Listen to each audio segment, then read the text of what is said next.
हर हर महादेव मंडळी, आज मी तुमच्याबरोबर बादाम मिल्कशेकची रेसिपी शेअर करणार आहे। अगदी मित्रांनो, मार्केटपेक्षा उत्तम आहे। हे बघा, अतिशय क्रीमी आणि एकदम घट्टसर बादाम मिल्कशेक तुम्ही अवघ्या 5 मिनिटात तयार करू शकता। इतका अप्रतिम तयार होतो आणि मुलं तर अगदी दररोज मागून पितील।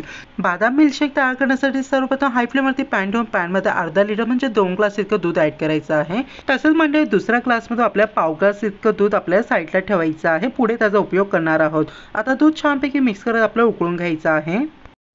आता मित्रांनो, बादाम मिल्कशेक तयार करण्यासाठी 10 ते 12 बदाम आपल्याला छानपैकी 1 तासासाठी पाण्यामध्ये भिजत ठेवायचे आहे व नंतर बदामवरून या पद्धतीने आपल्याला साल काढून घ्यायचं आहे। सर्व बदामचे साल काढून झाले की आपल्याला ते बदाम आपल्या मिक्सर जारमध्ये ऍड करायचं आहे। त्यामध्ये 1 मोठा चमच कॉर्नफ्लोअर ऍड करून 1 चमच विलायची पावडर ऍड करायचं आहे आणि पाव ग्लास इतकं दूध ऍड करून छानपैकी वाटून घ्यायचं आहे। या पद्धतीने एकदम बारीक आपल्याला प्युरी वाटून घ्यायची आहे। तसंच मंडळी, आपण पावशेर 3 मिनिटांनंतर बघा, आपलं दूध देखील छानपैकी उकळायला लागलेलं आहे। आता या उकळत्या दुधामध्ये छानपैकी तयार केलेली पेस्ट ऍड करायची आहे आणि चवीप्रमाणे साखर ऍड करून छानपैकी आता मिक्स करत आपल्याला मस्त असं घट्टसर होईपर्यंत कुक करायचं आहे। हे बघा मंडळी, अवघ्या तुम्ही 3 मिनिटांनंतर पाहू शकता कॉर्नफ्लॉवरची स्लरी छानपैकी बादाम मिल्कशेकमध्ये ऍड केलेली। त्यामुळे हे बघा, बादाम मिल्कशेक किती घट्टसर तयार झालेला आहे। अगदी मित्रांनो, मार्केटपेक्षा उत्तम चवीला बादाम मिल्कशेक तुम्ही घरच्या घरी अगदी 5 मिनिटात तयार करू शकता। पाहिलं ना, किती सोपी रेसिपी आहे।